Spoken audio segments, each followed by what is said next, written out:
Greetings, everyone. It is time for the lecture called Silk Roads. And we're going to start with this nice sort of traditional looking Silk Road picture. This is a caravan of camels taking goods from one place to another. This is in the 1990s, so this isn't in any way an ancient image at all, but this is what people think of when they think of the Silk Road. The Silk Road is a collection of routes that connect East Asia to Central Asia, South Asia, and ultimately to Europe. And right now we're going to start by looking at the Overland Silk Road. So in this map here, that would be the purple lines. The purple lines connect on your right the Chinese empire called the Tang dynasty to a Muslim empire called the Abbasid Caliphate on the left-hand side of the diagram.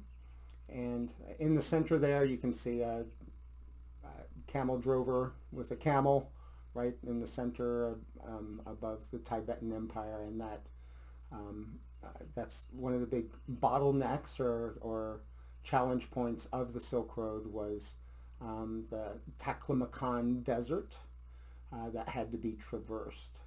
So the Silk Road was as much a diplomatic route as it was a trade route, as goods, of course, moved across the Silk Road, often changing hands many times. It was very unusual for one traveler to travel the whole route and back, which could take well more than a year.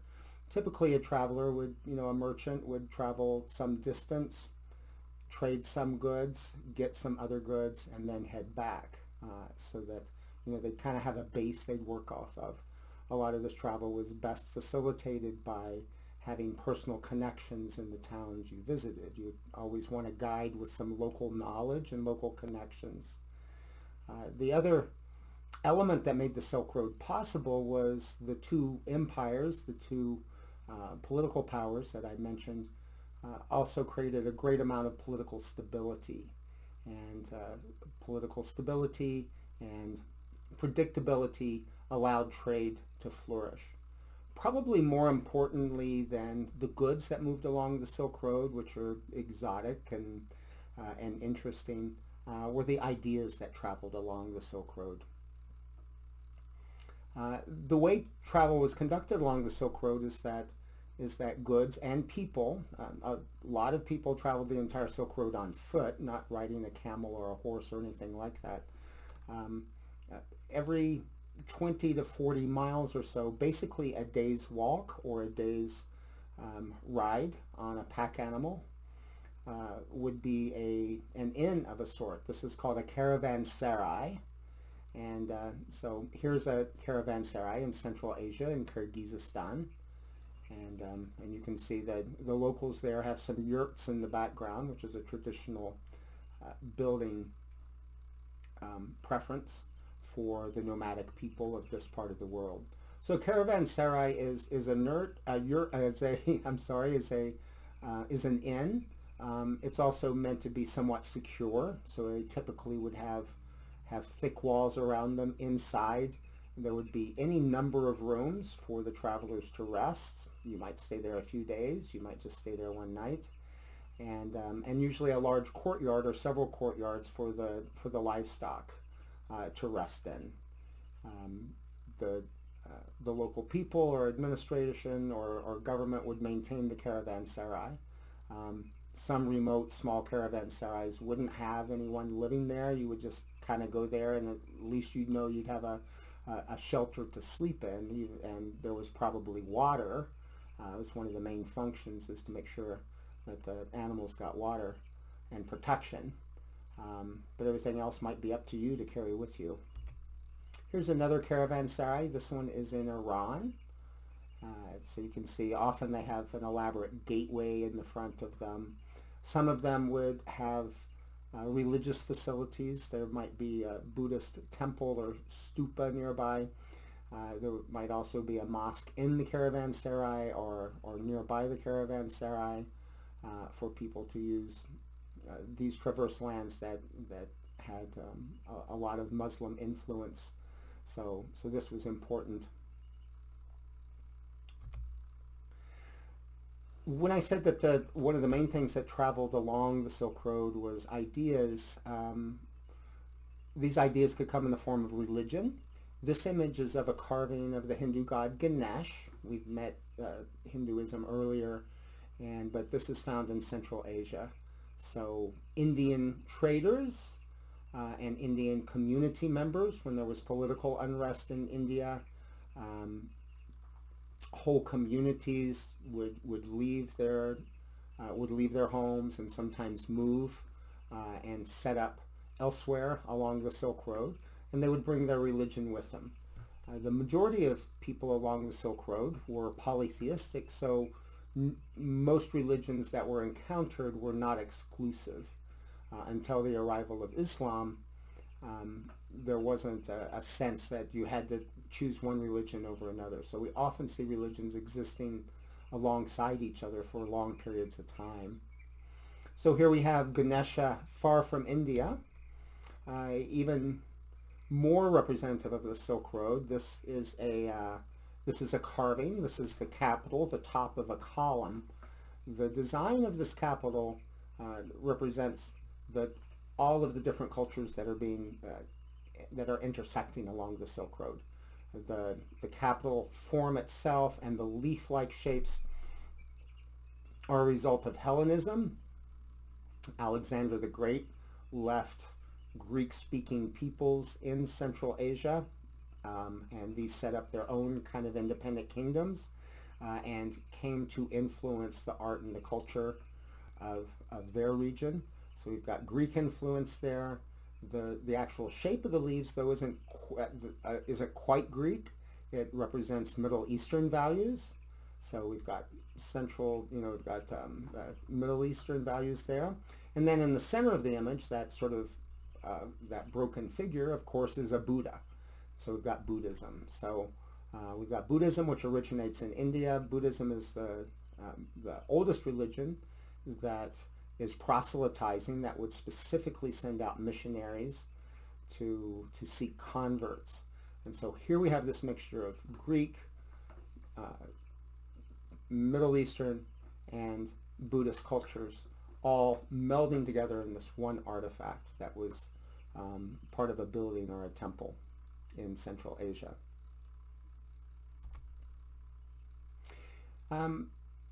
This item here is a Buddhist prayer or scripture. Here we have a typical Buddhist imagery at the top of a divine being, a bodhisattva of some sort, standing on a lotus blossom. And then we have, you can see in Chinese characters, you can see the prayer below. Now, two things about this. First of all, it clearly shows how Buddhism traveled along the Silk Road and made its way to China. Buddhism was introduced to China several times. Finally, once it got sort of royal approval, then it began flourishing in China. This meant that as people became interested in Buddhism in China, then they felt compelled to go back down the Silk Road. There are several great examples of this, of Chinese Buddhist monks traveling the Silk Road to go back to India to collect scriptures and bring them back to China, where they were then translated into Chinese. And so this is a set of ideas that traveled the Silk Road that had a major influence and impact on cultures of East Asia, because Buddhism became dominant in Korea and Japan, was also transmitted down to Southeast Asia, to Vietnam, Cambodia, Laos, and Thailand as well along the Silk Road. The other thing about this artifact is that it's made of paper. And so paper is a Chinese invention. I'll be talking about a little more. Paper is a very good portable writing surface. Once the Chinese had perfected technique of making paper from very different materials. Paper wasn't can be made from any number of materials. So whatever is locally available is, you probably have something in your neighborhood you can use to make paper.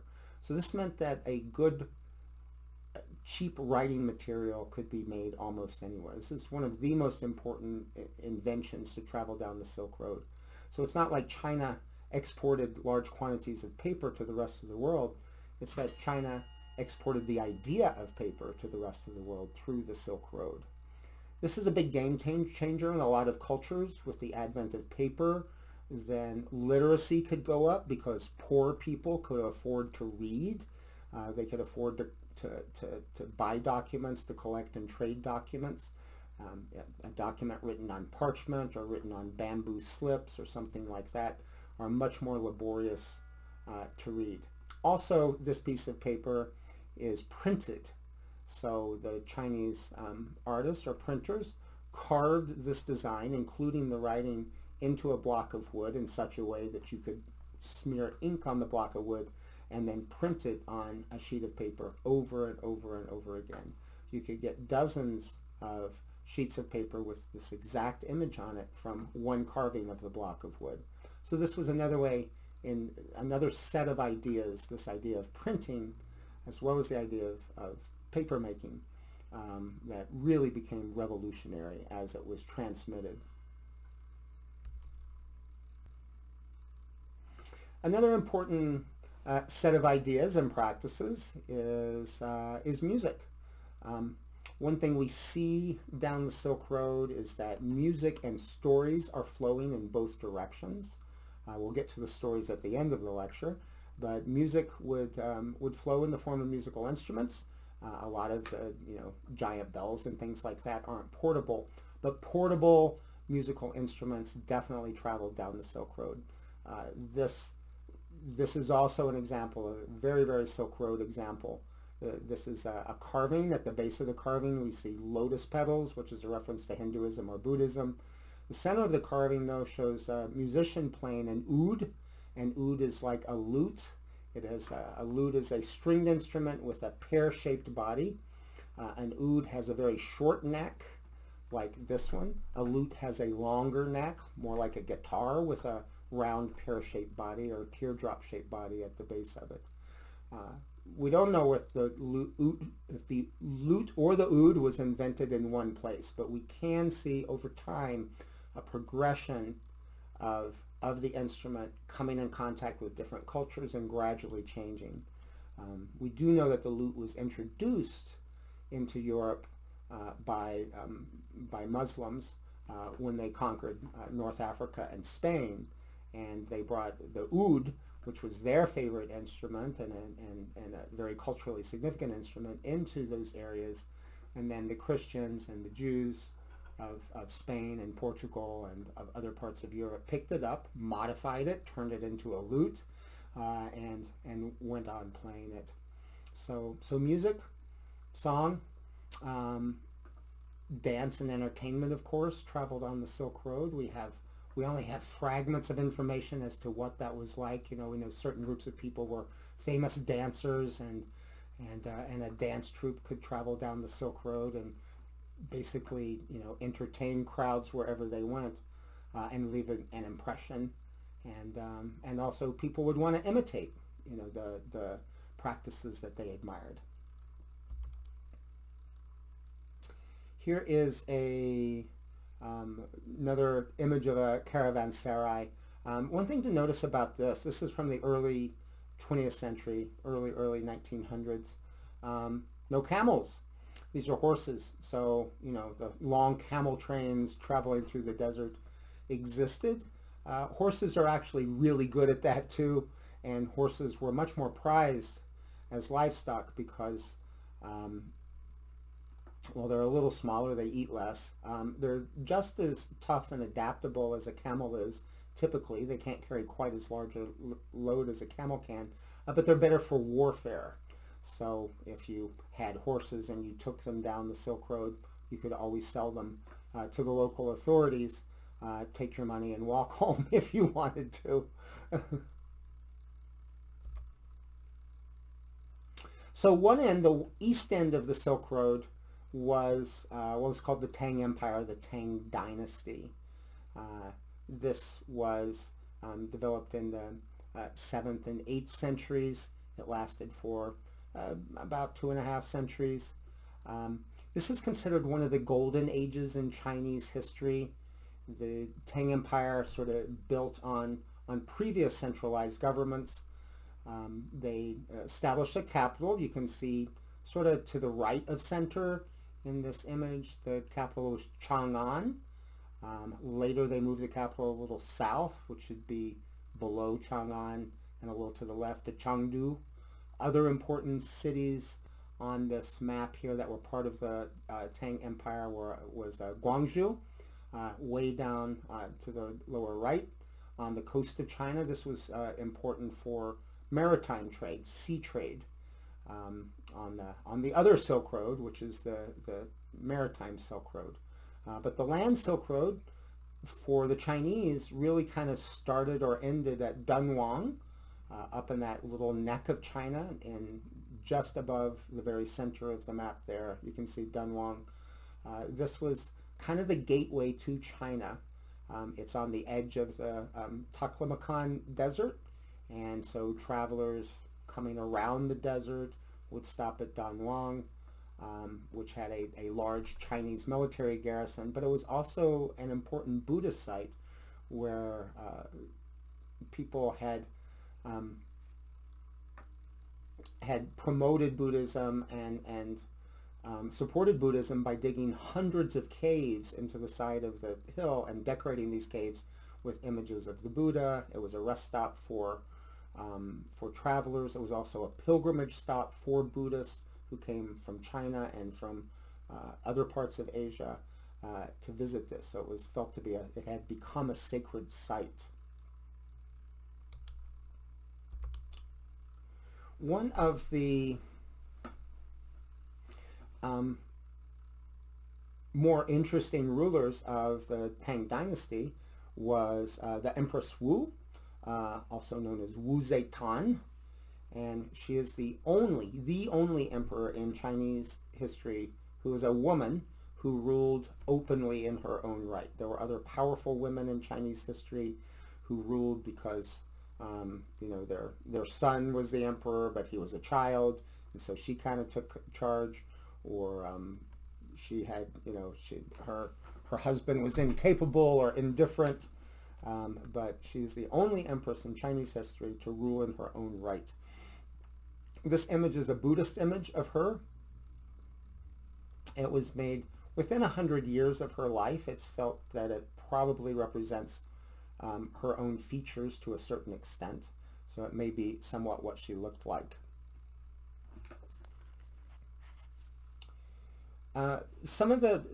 She inherited the Tang Empire at a time of relative stability and peace. If we look back at the map here, we can see that the Tang Empire is surrounded by other very powerful neighbors. Tibet, directly to the left of the Tang Empire, it's not marked here on the map, was its own powerful state. Eventually, it began threatening the Chinese. Big hunks of the Tang Empire fell to the Tibetans at a later date. To the north and the west of the Tang Empire are the vast areas of Central Asia where nomadic people lived. The Uyghur people, the Anbe Protectorate. These were all semi-independent kingdoms that the Chinese were always trying to say, hey, don't invade us and steal our stuff. But at certain points, if their neighbors felt that they were weak enough, then they would move in. Okay, all of the wealth that the Tang Empire was generating was very, very desirable to these outsiders, and so there was always a reason to move in. So nothing lasts forever, even the Tang Empire. Empress Wu, or Wu Zetian, really promoted trade. She promoted Buddhism as ruler. She made serious reforms to the civil service position. One of the ways to gain status in China at this time was to enter as a bureaucrat in the civil service. civil service was based on Confucian ideals and studying Confucian texts and traditions. And traditionally, before her time, it had been only open to the upper classes. So you would take an exam, you would apply for a job, you would go, and ask all your friends to do you a favor, and you would get a bureaucratic job.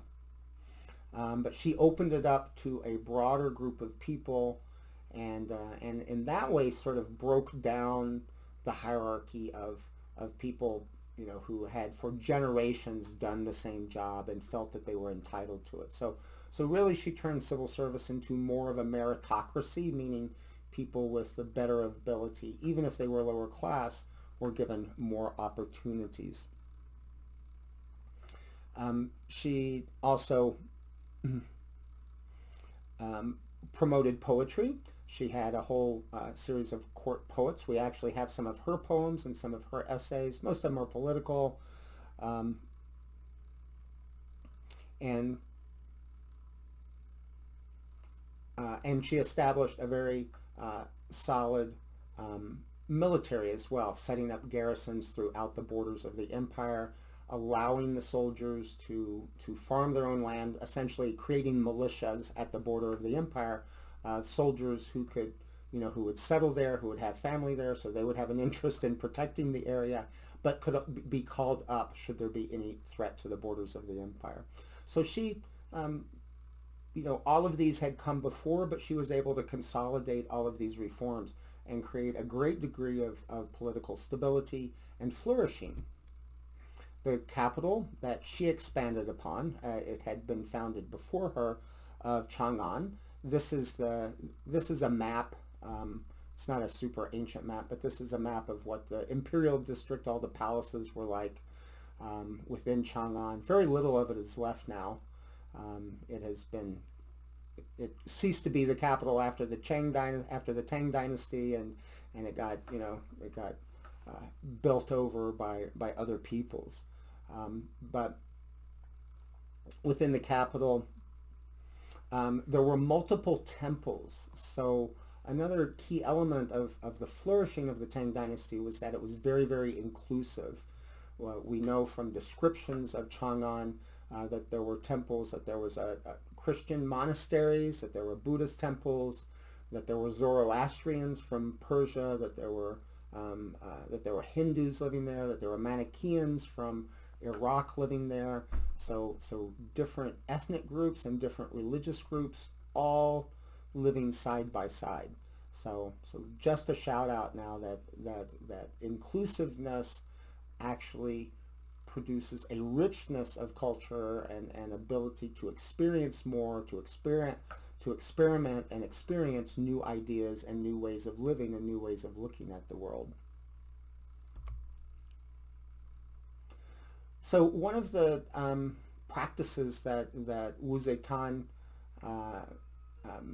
really solidified was that soldiers and other public functionaries, all the public functionaries, whether you were the dog catcher of your tiny town, or you were the governor of a huge area, or a general in the army, you got paid, and there were three types of currency, three ways you could get paid. You got paid in coins, which is on the left of this image.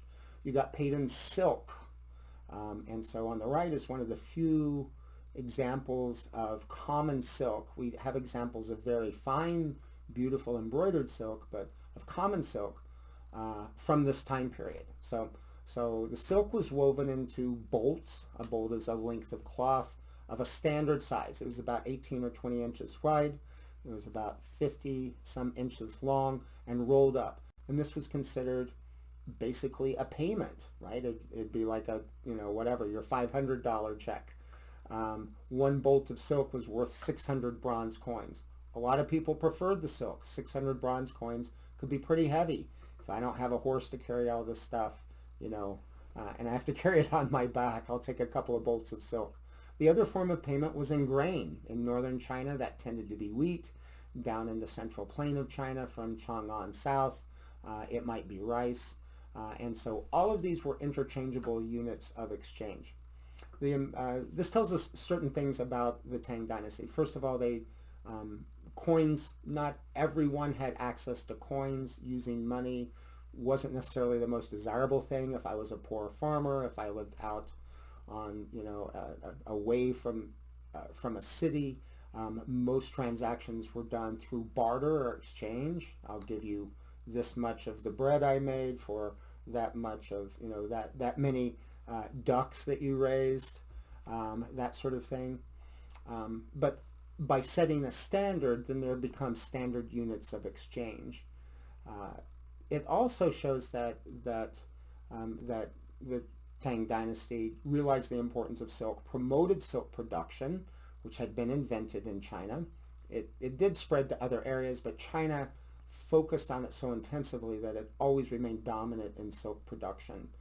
And even poor farmers would create silks made from the cocoons of a particular caterpillar that feeds on mulberry trees or bushes. And so you just plant a couple of mulberry trees on your farm, and then during the summer months you raise silkworms, and then you can process it into silk fabric and use that to pay your taxes or to buy luxury goods. And so this common silk was traded since it was given to soldiers on the frontier, since it was used as an object of trade, then this was the primary thing that would be taken back and forth on the Silk Road. This was used quite as much as coins were. Gold was usually only traded not in terms of coins, but in terms of precious objects. So a beautifully wrought cup or mug, or a small gold statue, or ornaments. The nomadic people like to have gold ornaments on their horses as a sign of status, but people didn't lug around big hunks of gold. So often trade was conducted in these other items. Important technology that developed, craft technology that developed during the Tang Dynasty was pottery. Of course, the Chinese had, like all agricultural people, had pottery for centuries. This type of pottery with the three colors is called sankai pottery. The item on the left is it's called a ewer. A ewer it holds a small amount of liquid and has a spout to it, and it's a kind of vase that has a handle so you can pour very readily. This type of pottery was enormously popular and was widely traded and was very, very influential. So the item on the left is made in China, and yet the shape is not Chinese. The shape is from Persia. Probably a metal ewer was the original inspiration for the shape. So this was meant to imitate the values and the cultural artifacts of another group of people hundreds of miles away to the west. The item at the top right, the plate at the top right, was actually produced in Iraq, in the Abbasid Caliphate. And you can see it's clearly trying to imitate the color and the patterns, that splashy pattern of green and brown with a white undercoat of the Chinese articles. The item at the bottom was made even more recently. So we've got Tang Dynasty, we've got later, it's actually later than the Abbasid Dynasty, and then we've got a Byzantine piece at the bottom made hundreds of years later. So you can see these designs and these shapes were enduring. They also represented status. Having a piece of pottery from far away would confer a certain amount of status, and so then your local artist would try and imitate that. Okay, so humans are status-seeking animals. They're always trying to show that that they're the cool kids, or they want to have the latest or best or most important thing. This is also a Sankai sculpture. This was made for local consumption in China. These are called tomb figurines. These were put in elite tombs. It was felt that these figurines would protect and even entertain the dead in the afterlife. A couple of pointers about this figurine. First of all, these were mass-produced. Hundreds of them have been found even today. but the individual features were finished individually. They may even have been a portrait of a real person, but they were meant to look individual. So the robes and the posture might be sort of standardized, but the hands and the face were meant to be individual. Probably she was originally holding a mirror and grooming herself. Over 40 different hairstyles have been found on these figurines, so they were meant to be contemporary and fashionable during the Tang Dynasty. Very sumptuous fabrics were available, and so the colors on this figurine is probably pretty close to the sort of colors someone might wear. People didn't wear drab clothing even then. The figure is also sitting on a stool, which you can't really see in this image. The shape of the stool comes from another culture. It also comes from Sasanian or Persian culture, many hundreds of miles to the west. There's a little dog down there at the bottom left who's playing with her slipper, which has fallen off of her foot that she has up on her lap. And that dog, the characteristics of that dog indicate that it probably came from Europe. So here we have a tomb figure for probably a Chinese person, but to be buried with a person in China. That represents both Chinese values of beauty and hairstyle and clothing, but also access to the cultures of the world of much further west. Another cultural artifact that traveled along the Silk Road is a different musical instrument. In English, we call an instrument like this that's sort of a rectangular box with a number of strings across it. We call this a zither. These are popular throughout Asia. There's clear evidence that versions of this zither were carried south out of China along the maritime Silk Road into Vietnam and influenced music and musical instrument making in countries and cultures to the south. Another type of ceramics, this is blue and white ware that was being produced in China. The interesting thing about this is that these were made for export. The examples of this have been found in China where they were made, but regular Chinese people didn't use this. They used something very different. The shape in the center there, the lozenge shape, that's the rectangle in the center, the rosette inside of the lozenge, those leafy shapes called palmettes, those are all references to other cultures. Those are not typical Chinese images. So this was made to be pleasing to someone else, and then it was going to be put on a ship and taken far away. So examples of this have been found far, far from China, but very few within China, except at the place where they're manufactured, where there's a lot of broken ones lying around. So objects like that, like the zither, or like that blue and white plate, were taken on what's called the Maritime Silk Road. The Maritime Silk Road was, and still is, because these same trade routes are still being used, is a set of routes that goes over the seaways to take goods and ideas over long distances. So on the right of the map, you can see once again Chuangzu, which is and Chang'an up at the top right there as well, or the center top right. But Chuangzu was a primary starting point for goods leaving China.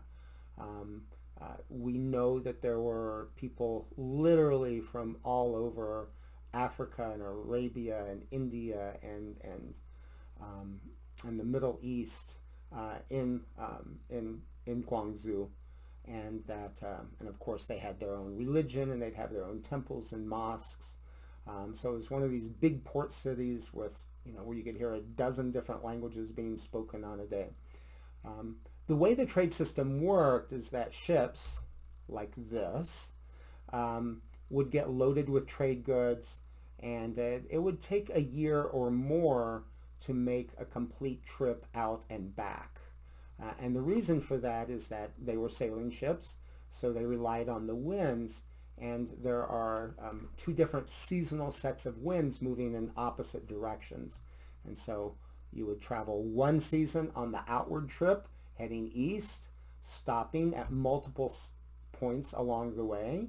And sometimes if the winds were no good, you might be in one port for months on end. You might have to stay there a year until the proper winds came up again.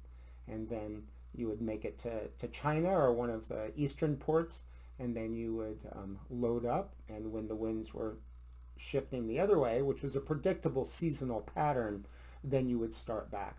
So so just like the caravanserais for the overland route, there were predictable stopping points on the maritime route. So these were port cities.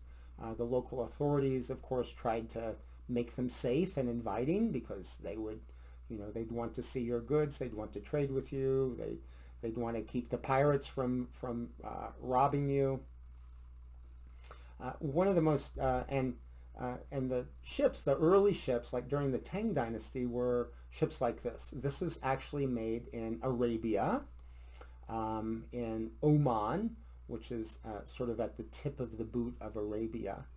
Well, it wasn't made in Oman, it was designed in Oman.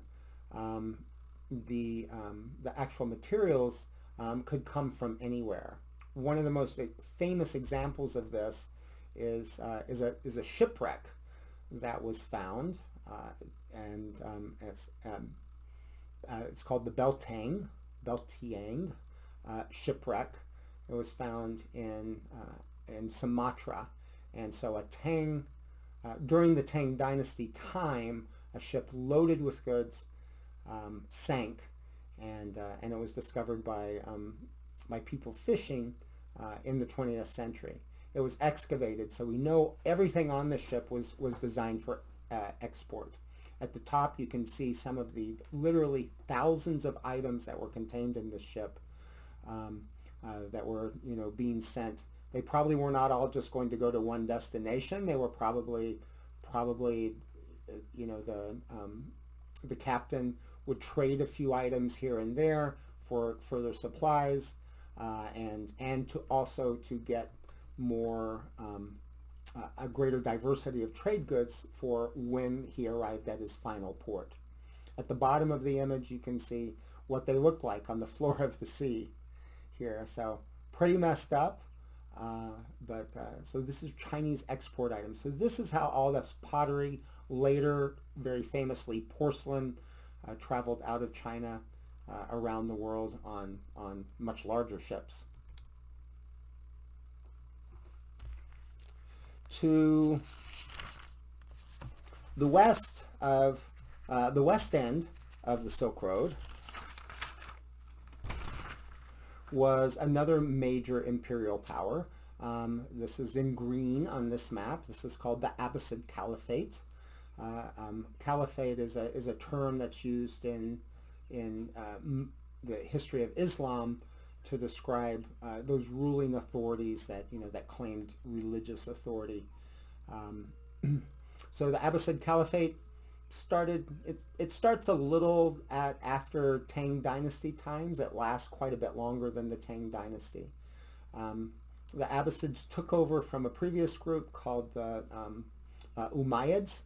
The Umayyads had set up their shop. Their capital was in Damascus. Damascus is there on the map. It's at the, if you look where it says Mediterranean Sea, and if you look a little to the right of the A at the end of the word sea, you'll see Damascus. For political reasons and for economic reasons, the new rulers of this huge empire created a new city called Baghdad. So Baghdad is in pretty much central Iraq at this point. On this map, it's enclosed in a red line, and there was also a royal palace area north and just a little bit west of Baghdad called Samarra that was set up by the Abbasids.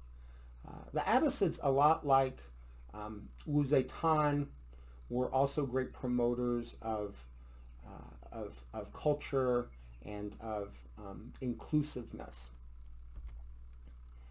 So one of the earliest Abbasid rulers, Al-Mamun, built the city of Baghdad. Baghdad was a completely new city, and it was built in a very idealized way. You can see it's called the Round City. Almost nothing is left of the original city of Baghdad. It's under a huge ancient city now that's completely obliterated. It was attacked several times in the course of the centuries, and its original walls and structure were knocked down. But it was the Round City. This was also called the City of Peace, and this city was the center of culture of Islam. Here's Al-Mamun. This is this is called a miniature. It's a very tiny image of the Caliph Al-Mamun. One of the things that Al-Mamun and his successors did, in particular his immediate successor, was establish what was called the House of Wisdom. Scholars argue a lot about what the House of Wisdom was. At the very least, it was a library. So a library or a series of libraries were established in Baghdad. Here you can see scholars sitting in the library. Those are stacks of books above them. And you can also see that they're having a very lively conversation. If you look at their hand gestures, they definitely have some opinions that they're sharing there. They're not just sitting there passively zoning out. The purpose of the library was to gather knowledge. When the Abbasids inherited this huge empire, there was the ancient Christian communities were living in the empire with their heritage that went back to the Greeks. Egypt was part of this empire as well, which of course has an incredibly ancient tradition. And to the east was the lands of the Persians, who also had their own traditions. And at the edge of the empire was contact with India, which had a vast tradition of astronomy and mathematics and philosophy and medicine. And so these Abbasid caliphs began a process, and a very intentional process of translation. And what they were looking for is they were looking for useful knowledge. So anything about astronomy was considered incredibly important in the ancient world, because astrology, the influence of the planets, was felt to be very real. So understanding astronomy might help you understand political changes and accidents in the world. Of course, medicine was of great interest to people, and philosophy. Philosophy was felt to be a way to understand the divine. So a lot of Greek philosophy was brought in, as well as some Hindu philosophy. Some things that weren't being translated, of course, was literature. So they did not translate Greek tragedy or poetry particularly. They didn't translate, of course, religious scriptures from Hindus or Buddhists or anything like that. So really the purpose of the House of Wisdom was to be a place of study to understand the world better. The Abbasid Caliphate also set up several institutions. Here's a picture of observatory. So there were at least 2 observatories that were funded by the rulers. And so astronomers would go there. They would develop instruments and take measurements of the skies, make predictions. But the instruments themselves turned out to be, as well as the measurements. The measurements were important for later astronomers to be able to see long-term consistent patterns that were accurately made. The instruments turned out to be incredibly useful and durable. This instrument is called an astrolabe. You have a short video on the astrolabe. It's basically kind of an early pocket calculator. It served several functions. What you're going to do is you're going to use it to measure the height of the star or the height of the sun. But by using the various grid lines and markers on the device, you can use it for timekeeping. It can measure the time of day. It could help Muslims who are expected to practice 5 daily prayers to figure out what are, when the prayer time is. It could be used as a survey instrument. It can measure the height of a mountain. It can measure the height of a building. So it's used like a transit is in modern times. It could also be used for navigation, particularly land navigation, because you had to hold it by that little ring at the top. It's not good on a ship, which is bouncing around all the time. But if you can stand still and hold it and then aim that central bar at your object, then you can get very accurate measurements. So it was very useful in land navigation. If you're traveling through a desert and you have a book that says it's this many days to the next town. If you go in this direction, then you want to know you're going in the right direction. And so this can help you with that before the invention of the compass. And even with the invention of the compass, it can tell you, how far north or south of your destination you might be. So over time, the astrolabe got more and more complex and became one of the most important scientific instruments in the Middle Ages. A cousin of the astrolabe is this instrument called the quadrant. It has similar uses, not quite as sophisticated as the astrolabe. You would hold it up and you would let that string with the weight hang down, and you would sight. You can see on the right hand side straight edge of the quadrant. You can see there's two little tabs sticking up. Those have holes in them, and you would sight through those holes at the object, whether it's a star. If it's the sun, of course, you don't look at the sun, but the sunlight would go through the 2 holes on your hand. That pin, or that weight on the end of the string would hang down, and then you would measure angles, and that could give you information, once again, about timekeeping, about navigation. In addition to setting up a house of astronomy, the Abbasids also set up the first public hospitals in Baghdad. Initially, they were open during daylight hours. They were, to a great extent, they were funded at public expense. They were available to anyone. Sometimes a physician might charge, but no one was turned away for lack of money. It's amazing how durable a good idea like that is. So they set that up. The Abbasids were also very influential on poetry. Poetry in the Abbasid Caliphate was considered an important art form, just like it was in the Tang dynasty. And so poets were given a stipend and were encouraged to write down their work. Okay, here towards the end, we've got an example of Abbasid glassware.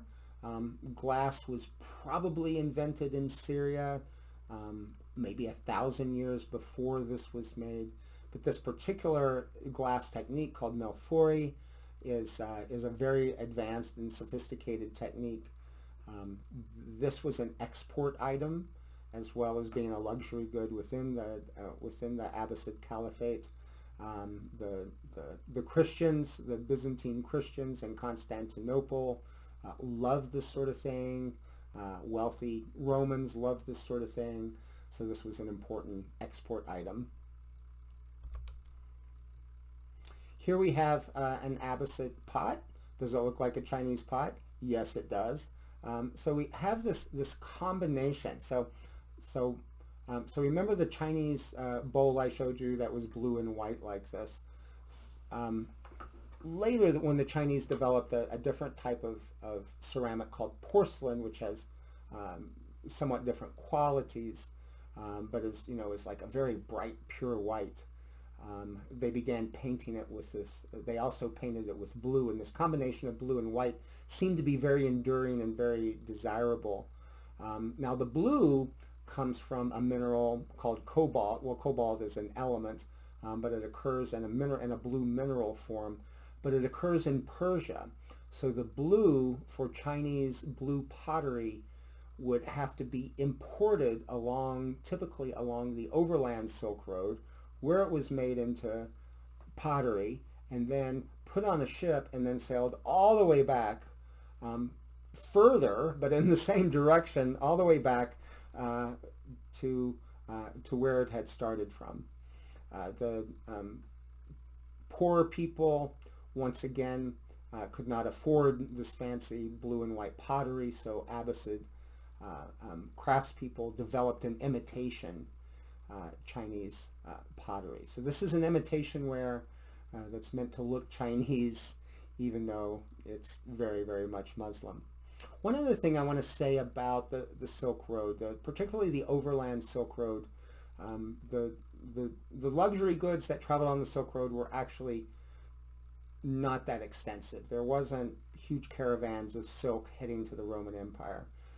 As far as we can tell from the records that exist and from the actual artifacts that have been found, that the only time large amounts of luxury goods moved along the Silk Road was for political purposes. So the emperor of the Tang dynasty is going to send a bunch of gifts to someone else. And so soldiers and camels and horses are going to carry all of this wealthy treasure to a king or an emperor far away. And then that king or that emperor, of course, then has an obligation and says, yes, I will send you 20 slaves, and I will send you some of our glassware, and I will send you some of our precious spices.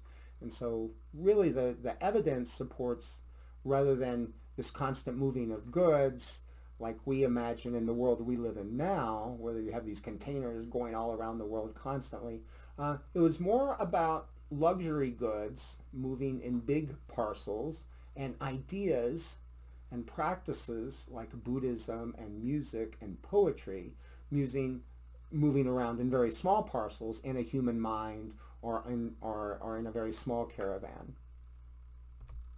Finally, one last image here from the Abbasid time period. The Abbasids were also collected stories. The most famous stories that were collected during this time period is called the 1001 Nights, or the Arabian Nights. The Arabian Nights are a collection of stories within another larger story. So the story is that each night the teller tells part of a story, and so there's stories nested within stories nested within stories. So one story never ends before another begins.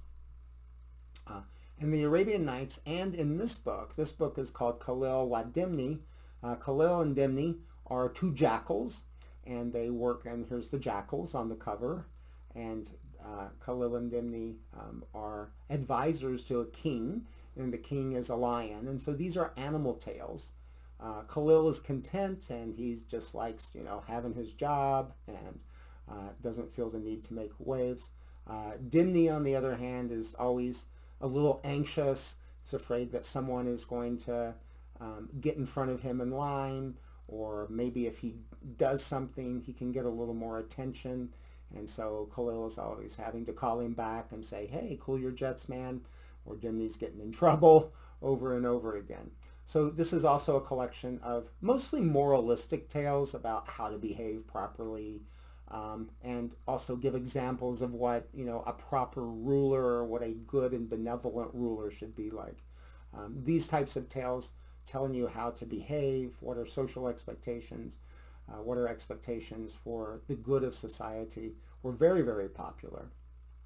Okay, that's plenty for the Silk Road, and for the Abbasids and for the Tang.